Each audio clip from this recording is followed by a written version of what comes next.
કે બધાનો એકબીજાનો મહિમા સમજો. બધા ભગવાન સ્વામિનારાયણના દીકરા છે. આ ભગવાન બધો મનાદી મુક્તોનો સમાજ છે. સ્માઇલ આપતા શીખો કોકને.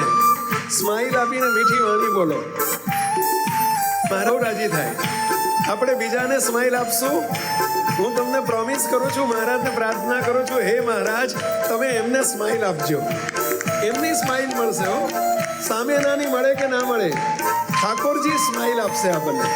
અને એમની સ્માઇલમાં આપણો અંદરનો કચરો બળીને ભસ્મીભૂત થઈ જશે. આપણા જીવનમાં પરિવર્તન જોઈએ.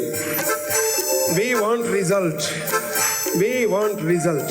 આપણને સદાય સુખિયા કરવા માંગે છે. અનંત ઉપકારો છે એમના આપણી ઉપર. ગુરુજી આપણને ખૂબ બાતું પીરસ્યું, ખરું ને મુક્તો? તો મહારાજ અને ગુરુજીને એકવાર થેન્ક યુ કહી દઈશું. Thank you Maharaj, thank you. બોલો થેન્ક યુ વેરી મચ. ઉપકાર અગણિત જેણે કર્યા અમ પર એને થેન્ક